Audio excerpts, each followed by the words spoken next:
hari ini kita akan berbicara tentang percepatan dalam menghasilkan buah. Yang buah yang terakhir, buah yang ketiga yang namanya buah pelayanan. Jadi orang yang melayani Tuhan harus menghasilkan buah. Amin. Nah, saya ajak kita dulu membuka dalam Yohanes 15 ayat 16 sampai dengan ayat yang ke-17. Bukan kamu yang memilih aku. Ya kan? Jadi bukan kita memilih Tuhan. Setuju? Tetapi akulah yang memilih kamu, kata Tuhan Yesus. Jadi kita diselamatkan itu bukan kita yang mencari keselamatan, tapi Tuhan yang datang menyelamatkan kita. Maka Yesus bilang bukan kamu memilih aku, tapi akulah yang memilih kamu. Dan aku telah menetapkan kamu supaya apa?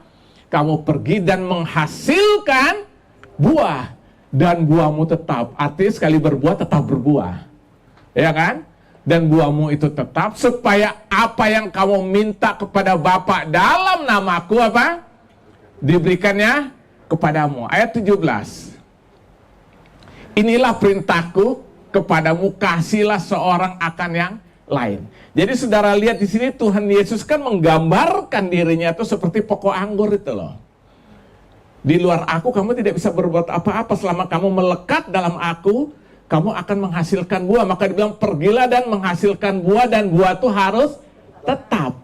Nah jadi saudara, kita tuh harus menghasilkan buah.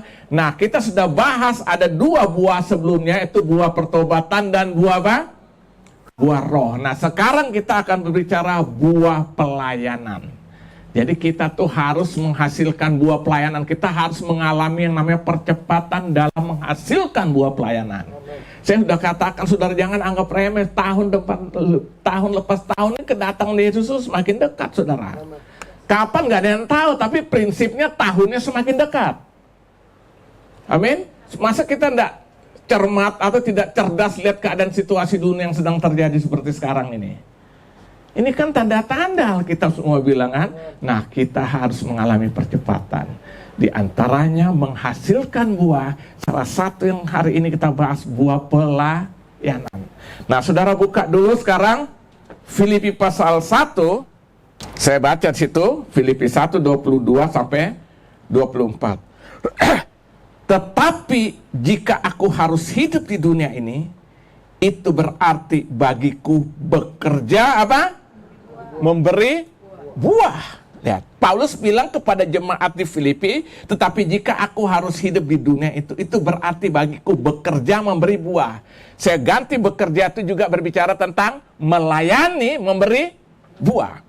Jadi mana yang harus kupilih? Aku tidak tahu, kata Paulus. Aku didesak dari 2 pihak. Aku ingin pergi dan diam bersama-sama dengan Kristus. Itu memang jauh lebih baik. Artinya Paulus bilang aku ingin pulang kembali ke rumah Bapa, itu jauh lebih baik. Ayat 20 berapa sekarang? Ayat yang ke-24 lalu dibilang tetapi lebih perlu untuk tinggal di dunia ini karena kamu.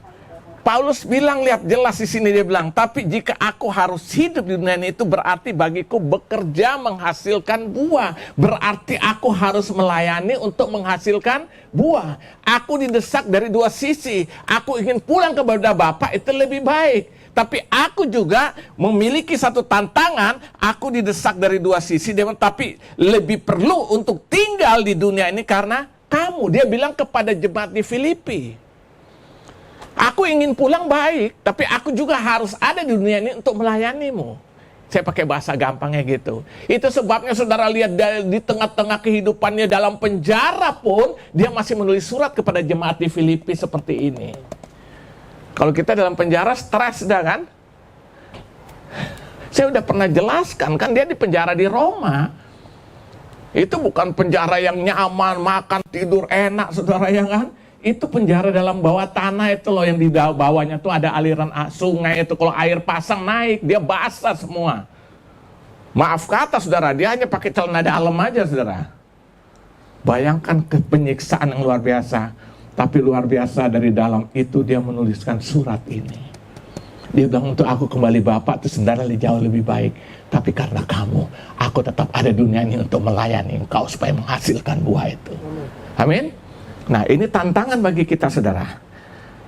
Kita harus dapat menghasilkan buah yang namanya buah pelayanan. Artinya dia sedang berkata, pelayanan kita tuh harus membawa dampak bagi orang lain. Orang lain harus kita layani. Dan melalui pelayanan kita, kita harus membawa apa? Membawa dampak. Kenapa, saudara? Kenapa kita harus membawa dampak? Karena pelayanan kita kepada Tuhan itu adalah melayani sesama, saudara. Jadi yang namanya melayani Tuhan itu bukan Tuhan yang ada kita lihat kita layani. Nggak ada itu, saudara. Saudara nggak bisa lihat Tuhan sampai hari ini. Alkitab bilang Tuhan tuh roh adanya. Jadi saudara lihat, kita nggak lihat Tuhan, tapi kita bisa melayani Tuhan. Apa bukti pelayanan kita? Kita melayani sesama. Nah, coba saudara bandingkan dulu dengan Matius 25 ayat 31 sampai ayat yang ke-40. Apabila anak manusia datang dalam kemuliaannya, dan semua malaikat bersama-sama dengan dia, maka ia akan bersemayam di atas tahta kemuliaannya. Lalu semua bangsa akan dikumpulkan di hadapannya, dan ia akan memisahkan mereka seorang daripada seorang, sama seperti gembala memisahkan domba dari kambing. Jadi saudara diharapkan supaya kita semua jadi domba, bukan? Nah. Yang ketiga, dan ia akan menempatkan domba-domba di sebelah kanannya dan kambing-kambing di sebelah kirinya. Dan raja itu akan berkata kepada mereka yang di sebelah kanan, ini satu bahasa perumpamaan, saudara ya, di sebelah kanannya, mari hai kamu yang diberkati oleh Bapakku, terimalah kerajaan yang telah disediakan bagimu sejak dunia dijadikan. Ayat 35. Sebab ketika aku lapar, ini kata siapa? Yesus. Sebab ketika aku lapar, kamu memberi aku makan. Ketika aku haus, kamu memberikan aku minum. Ketika aku seorang asing, kamu memberi aku tumpangan. Ketika aku telanjang, kamu memberikan aku pakaian. Ketika aku sakit, kamu melawat aku. Ketika aku dalam penjara, kamu mengunjungi aku. Maka orang-orang benar itu akan menjawab dia, katanya, Tuhan, bila manakah kami melihat engkau lapar dan kami memberikan engkau makan, atau haus dan kami memberikan engkau minum? Bila mana kami melihat engkau sebagai seorang asing dan kami memberikan engkau tumpangan, atau telanjang dan memberikan engkau pakaian? Bila manakah kami melihat engkau sakit atau dalam penjara dan kami mengunjungi engkau? Dan raja itu akan menjawab mereka, aku berkata kepadamu, sesungguhnya segala sesuatu yang kami lakukan untuk salah seorang dari saudaraku yang paling hina ini, kamu telah melakukannya untuk aku. Amin. Jadi wujud pelayanan kita kepada Tuhan itu adalah kepada sesama. Kenapa Tuhan Yesus bilang yang orang yang paling hina kamu layani, kamu sudah melakukan? Kenapa Tuhan Yesus tidak bilang orang kaya? Karena orang kaya tuh banyak yang ingin layani, pengen dekat, pengen selfie. Benar gak? Orang kaya semua udah terkenal kaya, pengen nempel, paling enggak apa? Kenal orang kaya, bangga ya kan, selfie dong ya kan? Saudara, maka Yesus pakai orang hina, karena orang hina tuh terbuang, orang nggak mau layani. Kalau orang kaya, masuk gereja, masih 200 meter, pendeta gembel, haleluya ya bro, akan duduk. Ini real, saudara. Maka Yesus bilang, kau lakukan yang paling yang hina pun, engkau sudah lakukan untuk aku. Berarti pelayanan kita itu kepada sesama manusia tanpa mandang wajah siapapun dia.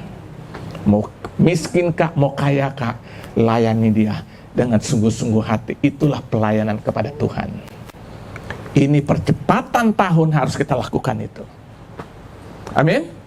Harus kita lakukan itu, saudara lihat. Itu sebabnya Yesus bilang, mereka tanya, kapan kami layani kau? Kapan engkau lapar? Kapan engkau haus? Ya kan, banyak sekali. Yesus bilang, itu waktu kamu lakukan itu orang paling hina, itu kau sudah lakukan untuk aku. Jadi saudara lihat, jadi kita harus mengalami percepatan dalam pelayanan. Dan pelayanan kita kepada Tuhan adalah kepada sesama. Siapapun dia, dari tingkat strata sosial paling rendah sampai paling tinggi, kita layani dia. Hanya untuk kemuliaan bagi nama Tuhan. Itu namanya buah pelayanan. Amin. Jadi saudara, hari ini saudara, buah pelayanan apa yang harus kita lakukan dalam tahun percepatan ini adalah buah pelayanan. Ayo saudara layani Tuhan. Layani Tuhan dengan sungguh-sungguh. Amin. Nah, saya beri contoh lagi dalam Yohanes pasal 4 ayat 39. Perhatikan ayat 39. Dan banyak orang Samaria dari kota itu telah menjadi percaya kepadanya, kepada Yesus, karena apa? Perkataan perempuan ini yang 6 kali kumpul kebo itu loh, yang bersaksi. Ia mengatakan kepadaku segala sesuatu yang telah kuperbuat. Lihat, dia menceritakan tentang Yesus karena dia mengalami Yesus dalam hidupnya. Lalu dia memberitakan seluruh orang Samaria akhirnya banyak terima Yesus, bertobat melalui wanita ini. Artinya apa? Wanita ini menghasilkan buah pelayanan dalam hidupannya. Nah, hari ini saudara, kita harus siap menjadi pelayan-pelayan Tuhan yang menghasilkan buah. Amin. Bukan menghambat orang untuk maju dalam Tuhan. Kita datang untuk membawa orang semakin maju dalam Tuhan. Ini buah pelayanan yang Tuhan minta. Nanti kita akan mempertanggungjawabkan semua ini di hadapan Tuhan. Jadi kita harus membawa apa? Buah pelayanan. Buka lagi satu ayat lagi, 1 Petrus 4 ayat 10 sampai dengan ayat yang ke-11. 1 Petrus pasal 4 ayat 10 sampai dengan 11. Layanilah seorang akan yang lain, kata Petrus, sesuai dengan apa? Karunia. Jadi talenta yang Tuhan beri digunakan untuk melayani sesama, ya kan? Sesuai dengan karunia yang telah diperoleh tiap-tiap orang sebagai pengurus yang baik dari kasih karunia Allah. Ayat ke-11. Jika ada orang berbicara, baiklah ia berbicara sebagai orang yang menyampaikan firman Allah. Jika ada orang melayani, baiklah ia melakukannya dengan kekuatan yang dianugerahkan Allah, supaya Allah dimuliakan dalam segala sesuatu karena Yesus Kristus. Ialah yang punya kemuliaan dan kuasa sampai selama-lamanya. Amin.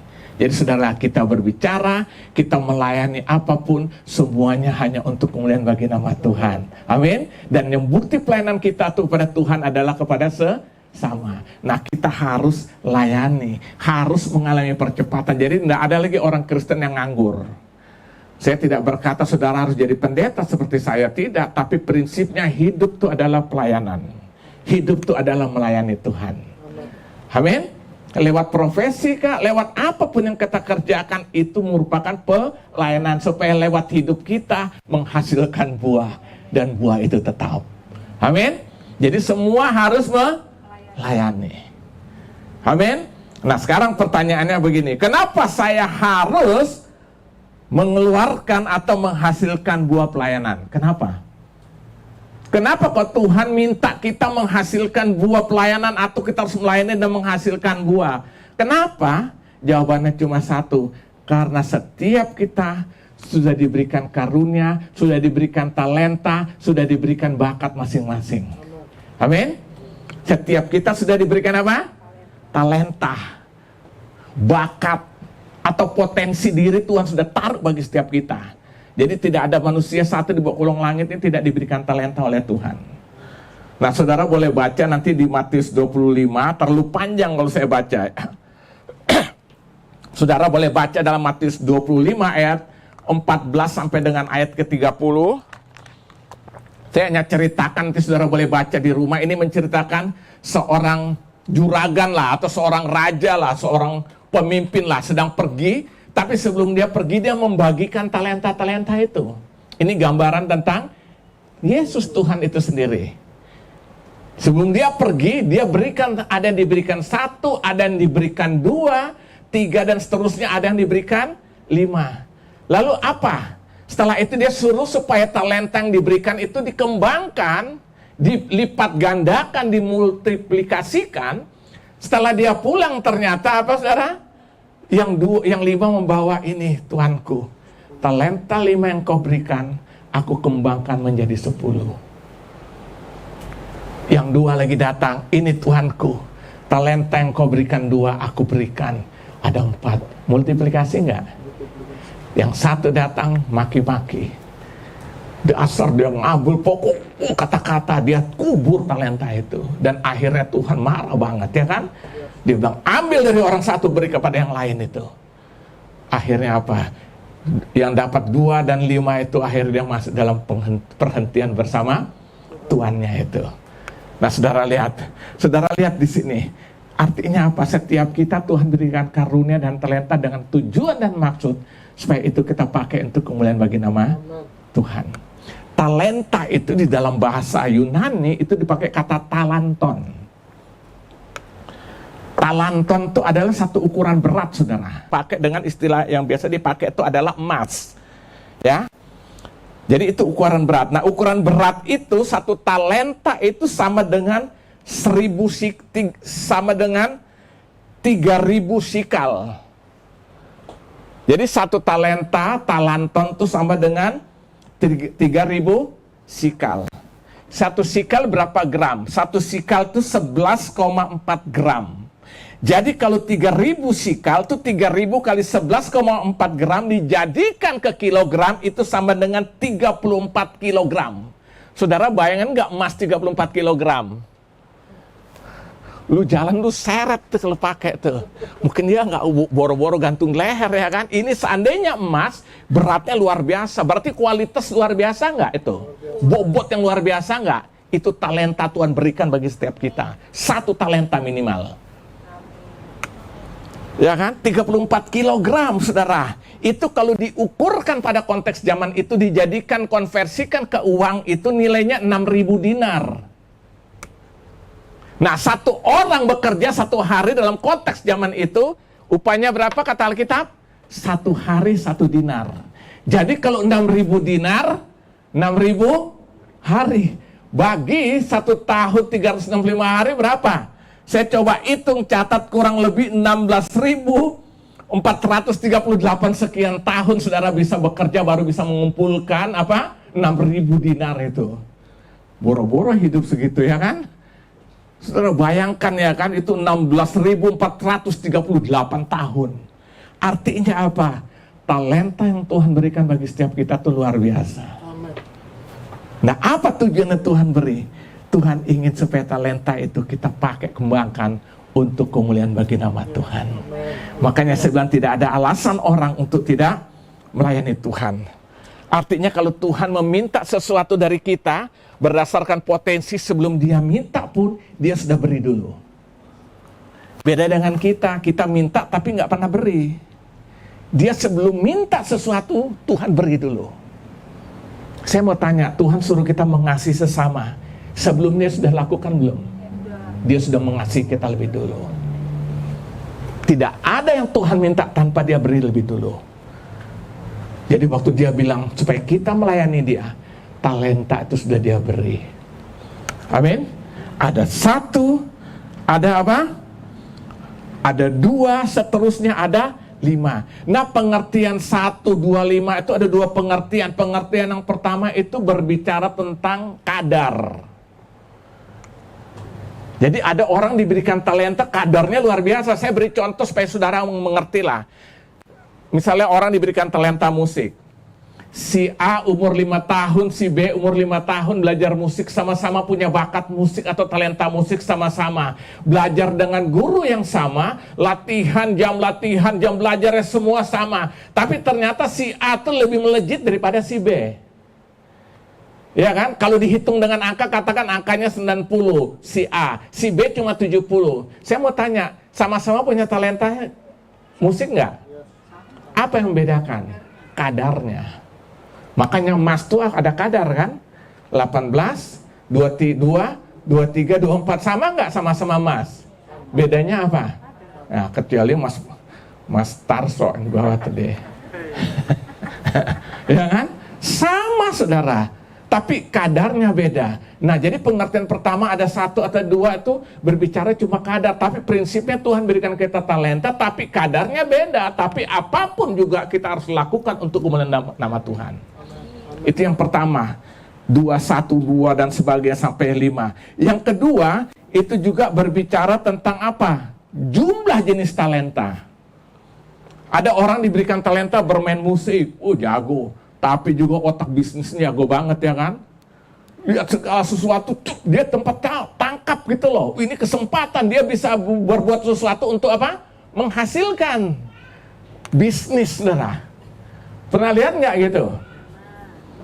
Atau hal-hal yang lain, main musik jago, tapi dia misalnya dalam bidang-bidang politik, hebat banget gitu loh. Ya kan? Banyak. Nah, itu berbicara tentang jumlah talenta. Kita bisa minimal pasti kita punya 1. Tapi Tuhan bisa beri lebih dari itu. Ada 2, ada 3, ada 4, ada 5. Jadi saudara lihat di sini, talenta itu bobot sesuatu kemampuan, potensi diri yang Tuhan berikan bagi setiap orang. Itu luar biasa. Makanya buat saya tidak ada lagi orang yang bilang, gue bisa apa sih? Pernah nggak di gereja kayak gitu? Ayo dong layani Tuhan. Tuh, gue nggak bisa apa-apa. Saudara lihat, nanti diambil loh itu, dikuburkan. Setiap kita harus melayani Tuhan. Amin. Tapi kita melayani bukan harus di gereja aja. So, pelayanan kita tuh keseharian hidupan kita. Tapi prinsipnya kita harus apa? Melayani. Jadi kalau Yesus minta itu, pantas karena itu diberikan talenta itu luar biasa saudara. Namanya talenta itu luar biasa saudara. Itu satu potensi. Bayangkan kalau orang bekerja, dia harus bekerja 16.438 sekian tahun. Berat emas 34 kilogram. Wih, dahsyat banget ya. Artinya Tuhan sedang berkata, aku berikan kepadamu potensi yang luar biasa dalam setiap kita. Tapi kita harus pakai itu untuk kemuliaan bagi nama Tuhan. Amin. Nah, sekarang pertanyaan, apa fungsi talenta bagi setiap anak-anak Tuhan yang Tuhan beri? Saya mau katakan gini, sudah semua orang di bawah kolong langit, mau orang Kristen, bukan orang Kristen, Tuhan berikan talenta. Tapi buat kita beda. Tuhan minta untuk kita mempertanggungjawabkan untuk kemuliaan bagi namanya. Amin. Nah, kalau gitu sekarang apa fungsi talenta bagi anak-anak Tuhan? Yang pertama, itu untuk memuliakan Tuhan atau memuliakan nama Tuhan. Jadi kalau Tuhan berikan kita talenta, itu harus kita pakai di mana lewat apa yang kita lakukan itu Tuhan dipermuliakan. Coba buka Kolose 3 ayat 23, perhatikan ini apa yang Paulus katakan kepada jemaat di Kolose. Apapun juga yang kamu perbuat, perbuatlah dengan segenap hatimu, bukan setengah hati, bukan asal-asalan, ya kan? Segenap hati artinya totalitas, seperti untuk Tuhan dan bukan untuk manusia. Lihat, apapun yang kamu perbuat, berarti waktu kita menjalankan fungsi peran kehidupan kita keseharian, saudara, misalnya sebagai seorang pedagang, kita sebagai seorang pebisnis, ya kan? Kita menjadi apa? Bekerja di kantor, kita lakukan apa aja aktivitas keseharian kita harus dengan segenap hati. Kenapa? Karena kita lakukan itu seperti untuk Tuhan, supaya lewat apa yang kita kerjakan Tuhan dipermuliakan. Jujur banyak saya bilang, kita sekarang banyak udah hati-hati saudara. Kita jadi orang Kristen pintar berbicara tentang Tuhan, tapi dalam bekerja kita tuh nggak maksimal gitu loh. Yang lebih gawat lagi, banyak, ya saya terus terang, banyak hamba-hamba Tuhan terkasus hukum. Gembala, pendeta terlibat kasus hukum saudara. Di gereja mantap ya kan? Kita dalam bekerja, dalam hidup kita akhirat jadi tipu menipu, curang mencurangi, karena mereka sambil berbisnis kan? Lihat, saya mau tanya, yang dipermalukan siapa? Tuhan. Jadi saya ngomong apa adanya saudara. Padahal Tuhan bilang apapun yang kamu perbuat, perbuatlah dengan segenap hati, seperti itu Tuhan. Artinya supaya Tuhan dipermuliakan lewat apa yang kita kerjakan. Amin. Maka saya bilang yang melayani Tuhan itu tidak hanya di gereja, keseharian hidup kita. Itulah ladang pelayanan Tuhan berikan. Justru buat saya itu pelayanan efektif loh. Di gereja ini kan kita cuma begini-begini kan. Nah, tapi kalau pelayanan hari-hari itu, misal kita jadi karyawan, kita jadi pegawai pemerintahan atau apa, ya dong layaninya sungguh-sungguh gitu loh. Kita tahu aku melakukan ini untuk supaya Tuhan dipermuliakan. Amin. Kalau kayak gini ada nggak dipersulit-persulit? Justru kalau bisa kita tolong orang sesuai dengan aturan main tentunya. Amin. Makanya saya selalu pernah bilang kan, kalau kita tidak bisa berbuat baik, tidak bisa nolong minimal, jangan nyusahin lah. Ini nolong nggak berbuat baik malah nyusahin. Yang lebih parah lagi, orang yang sudah baik dengan kita balas nyusahin dia. Wah, ini kebangetan. Ini neraka jahanam. Saudara lihat, kenapa? Itu talenta Tuhan pakai. Waktu kita jalankan, Yesus harus dipermuliakan. Jadi saudara lihat ya, jadi yang pertama apa fungsi talenta bagi anak-anak Tuhan? Untuk memuliakan Tuhan, ya kan? Untuk meninggikan nama Tuhan lewat apapun yang kita jalani. Yang kedua fungsinya, untuk menunjang, memenuhi kebutuhan hidup kita. Amin.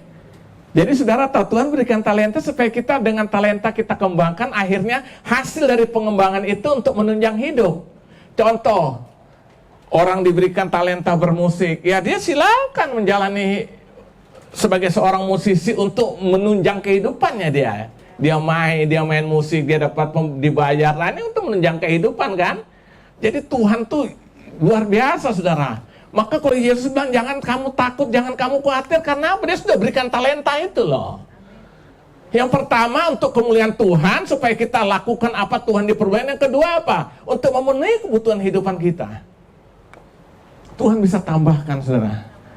Maka saya beberapa kali lihat sekarang lampu-lampu merah ini kan, malas banget bawa anak, masih muda, isi botol aqua, isi kecek-kecek. Itu malas nggak mau bekerja.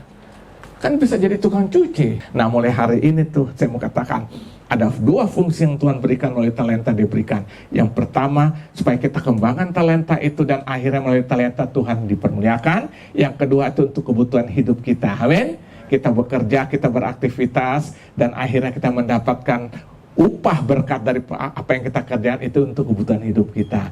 Ini Tuhan berikan. Amin. Nah saya mau katakan waktu kita lakukan dengan sungguh-sungguh hati, saya mau katakan inilah yang namanya pelayanan. Jadi pelayanan bukan hanya di gereja oke silakan, tapi juga keseharian kita juga melayani Tuhan, supaya akhirnya lewat hidupan kita nama Tuhan dipermuliakan. Kita hidup menjadi garam dan kita hidup menjadi terang. Tuhan dipermuliakan. Amin. Nah ini yang namanya buah pelayanan. Akhirnya orang menerima buah itu dari kehidupan kita. Amin. Saudara siap? Siap melayani Tuhan? Saudara bekerja itu pelayanan saudara. Jadi layanilah dengan segenap hati. Tadi Paulus bilang kepada jemaat di Kolose, apapun saudara pekerjaannya, saudara sebagai montir, sebagai apa tuh, pergunakan waktu itu dengan sungguh-sungguh, segenap hatimu, supaya Tuhan dipermuliakan lewat apa yang kita kerjakan. Amin. Nanti satu saat waktu dia datang, dia akan minta pertanggungjawaban untuk apa yang kita kerjakan. Disitulah kita akan menerima upah atau mahkota. Amin. Nah saya kira hari ini itu yang saya dapat sampaikan. Tuhan Yesus memberkati. Haleluya, haleluya. Amin.